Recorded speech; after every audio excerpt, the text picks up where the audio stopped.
हाय बाबू, आज थोड़ा 2-4 दिन लेट हो गया वीडियो बनाने में। इसके लिए sorry, because I am very late. Late होने की कुछ वजह ये थी, कुछ टेक्निकल फॉल्ट था और कुछ स्वास्थ्य को लेकर के भी नहीं बना पाए। तो आपको याद होगा, मैं पिछले वीडियो में आपको डबल भर बता रहा था, जिसमें मैंने बताया था कि मैं तुमसे मिलना चाहता हूँ, जिसमें मैंने बताया था मैं पढ़ना पसंद करता हूँ। अब उसके आगे हम देखें, अब उसके आगे हम डबल वर्ब के सेंटेंस को प्रेजेंट इंडेफिनिट टेंस में कैसे बनाते हैं और भी देखा जाए। जैसे ये प्रेजेंट इंडेफिनिट टेंस है,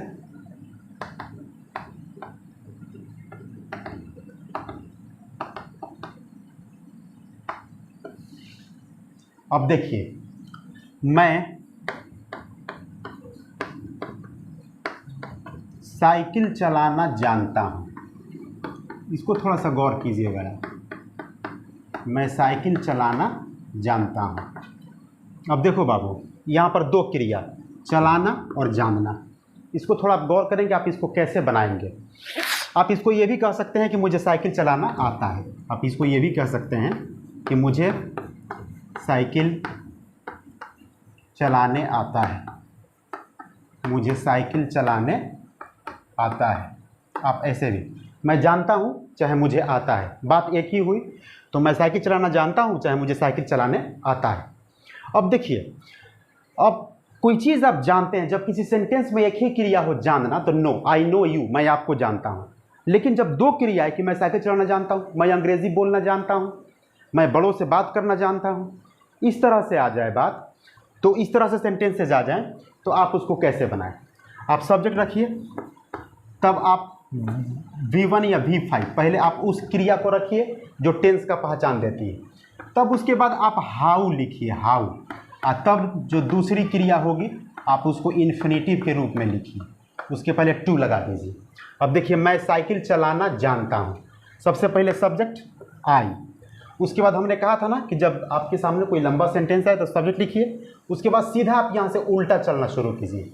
तो पहले मैं अब जानता हूँ, आई नो, और तब हमारा बनावट है हाउ, और तब दूसरी क्रिया चलाना, टू राइड, और क्या चलाना, तो साइकिल, और bicycle. I know how to ride a bicycle.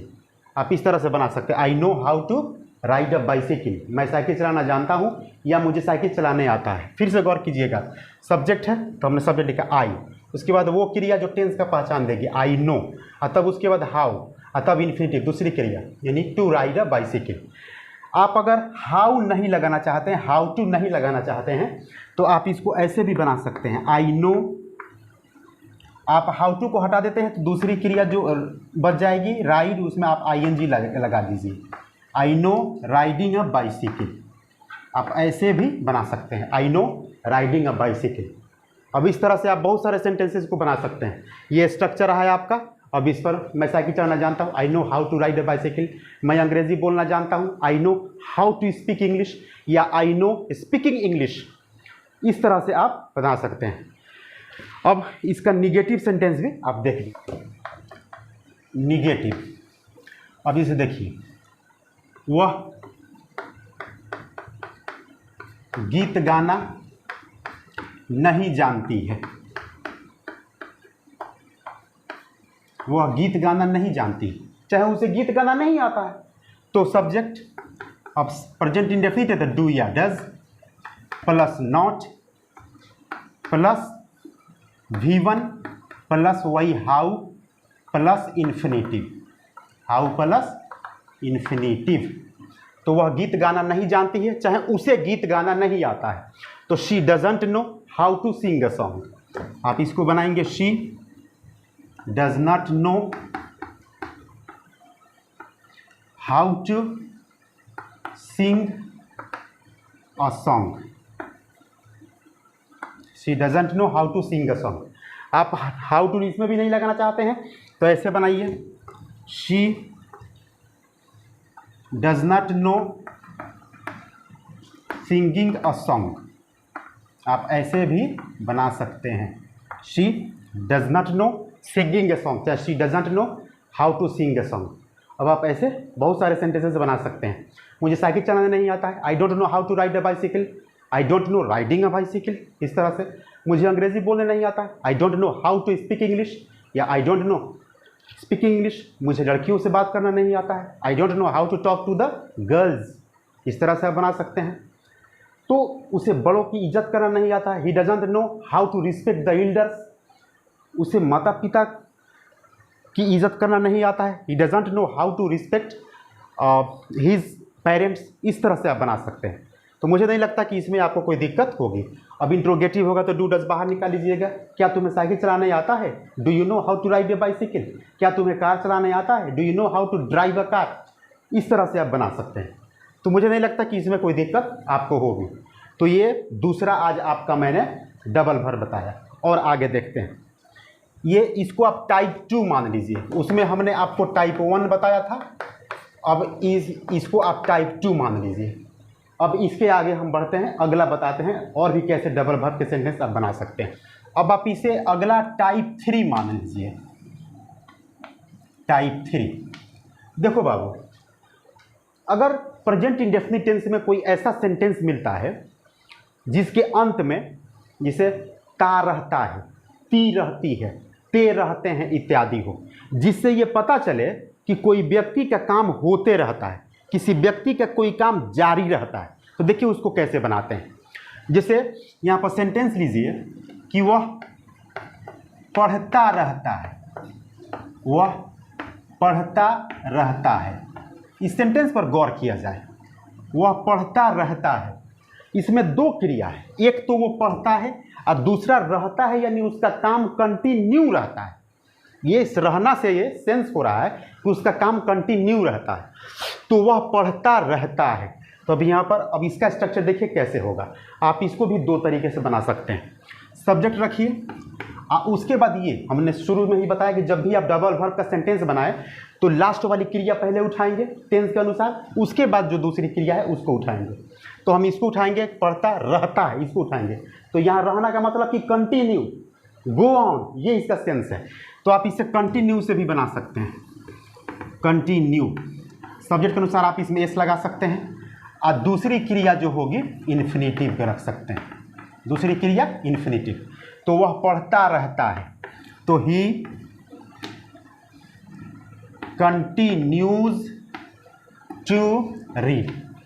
आप इसे ऐसे बना सकते हैं, ही कंटिन्यूज टू रीड। जैसे वह गीत गाती रहती है, वह गीत गाती रहती है। तो she continues to sing a song. She continues to sing a song. वह गीत गाती रहती है। वह हंसता रहता है, ही कंटिन्यूज टू लाफ। वह झगड़ा करता रहता है, ही कंटिन्यूज टू क्वारल। वह दूसरों को गाली देता रहता है, he continues to abuse others. ऐसे आप बना सकते हैं। आप इसको एक और तरीके से बना सकते हैं, अब उसको भी गौर किया जाए।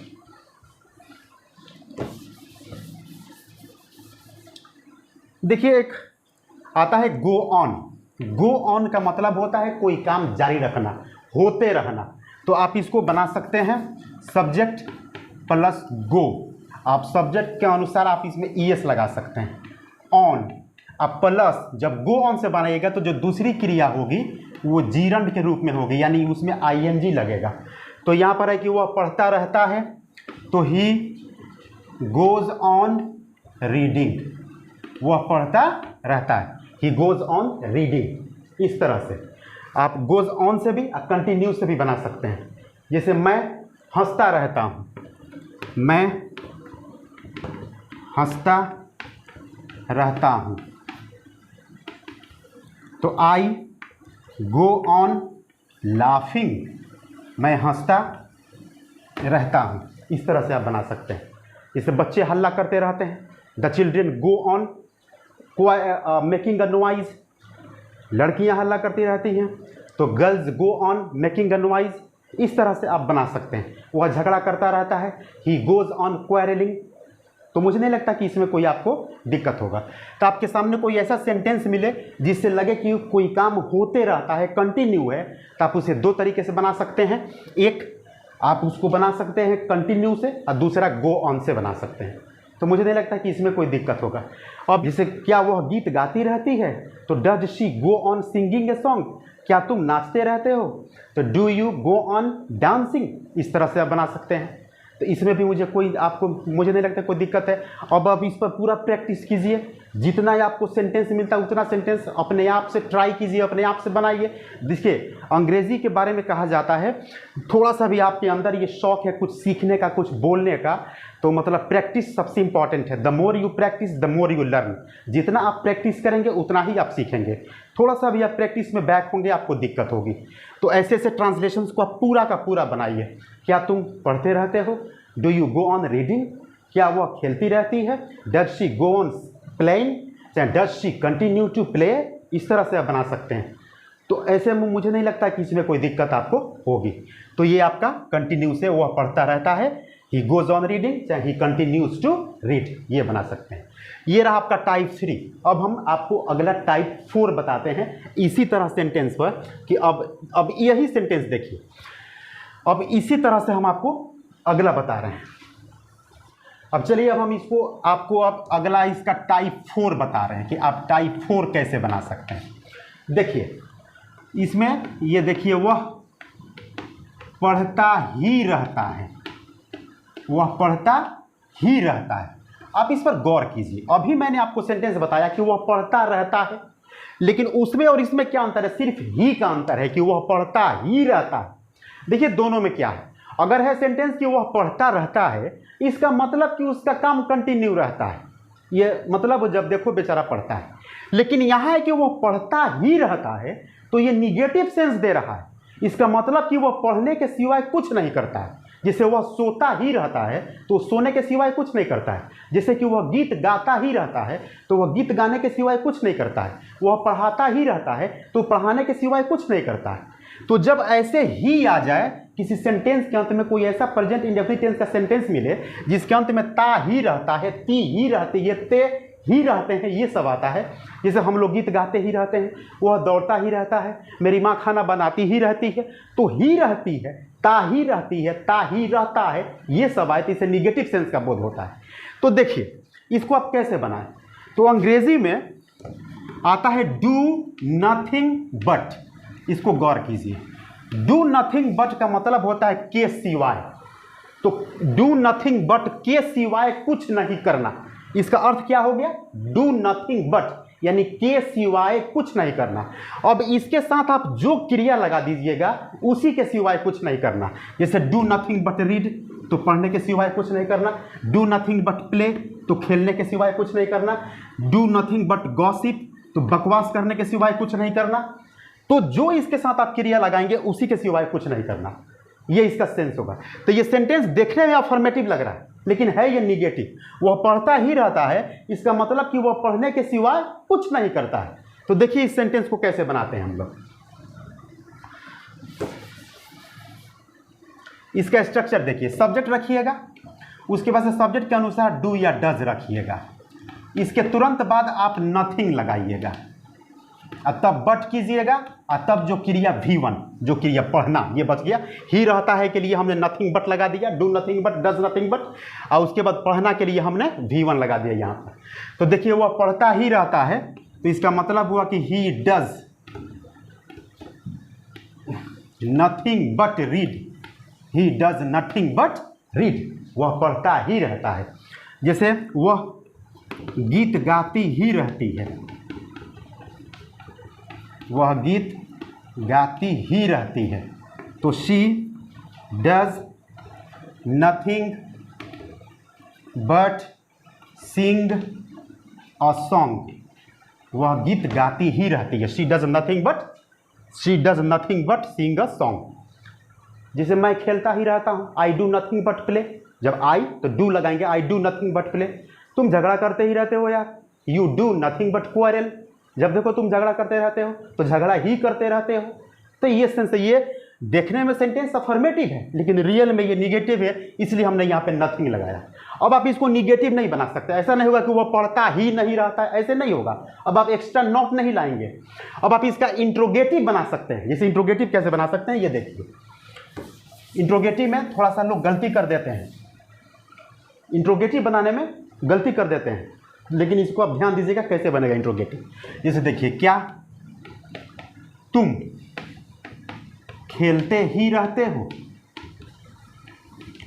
क्या तुम खेलते ही रहते हो, ये देखिए। तो अब देखिए कैसे बनाएंगे। एक तो क्या तुम खेलते ही रहते, एक तो ये सेंटेंस जो हमारा है प्रेजेंट इंडेफिनिट टेंस का है, तो प्रेजेंट इंडेफिनिट टेंस का है तो सब्जेक्ट के अनुसार डू या डज निकालेंगे हम। तो यहाँ पर यू सब्जेक्ट है तो डू निकालेंगे बाहर, डू, तब सब्जेक्ट यू। अब देखिए हमने उधर आपको क्या बताया था, डू नथिंग बट, हमने बताया था डू नथिंग बट, तो फिर यहाँ पे डू लाएंगे, do you do nothing but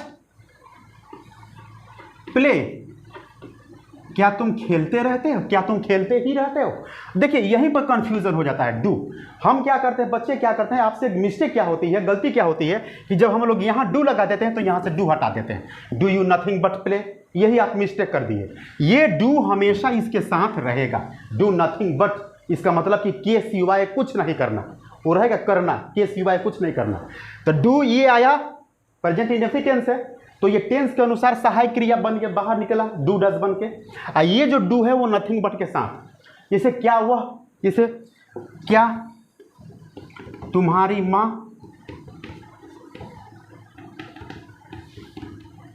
खाना बनाती ही रहती हैं? क्या तुम्हारी माँ खाना बनाती ही रहती हैं? तो डज, अब ये निकलेगा, तो does your mother do nothing but cook? तो does your mother do nothing but cook, क्या तुम्हारी माँ खाना बनाती ही रहती है? इस तरह से आप इसको बना सकते हैं। तो बाबू ये स्पोकन के लिए बहुत इंपॉर्टेंट है, आप इसको जितना प्रैक्टिस कीजिएगा, the more you practice the more you learn, जितना प्रैक्टिस कीजिएगा उतना ही सीखिएगा। और ग्रामर के लिए भी ज़रूरी है, क्योंकि इसको अब बनाना आपको आएगा तो ग्रामर भी ठीक से समझ में आएगा। अभी मैं प्रेजेंट इंडेफिनिट टेंस आपको बता रहा हूँ, और प्रेजेंट इंडेफिनिट टेंस का आपको मैं ट्रांसलेशन सिखाया, उसका WH वर्ड बताया, उसका एडवांस WH वर्ड बताया, और उसके बाद से अब डबल वर्ब में मैं आया। डबल वर्ब में मैंने पहले आपको टाइप 1 बताया, मैं पढ़ना चाहता हूँ, मैं पढ़ना पसंद करता हूँ। फिर आज टाइप 2 बताया, मुझे चाय बनाना आता है, मुझे साइकिल चलाने आता है, मैं साइकिल चलाना जानता हूँ, मैं चाय बनाना जानता हूँ, ये सब मैंने बताया। उसके बाद मैं खेलता ही रहता हूँ, टाइप 3 बताया, वह गीत गाती रहती है। फिर यहाँ पर टाइप 4 बताया, वे लोग खेलते ही रहते हैं, तुम लोग घूमते ही रहते हो, इस तरह से।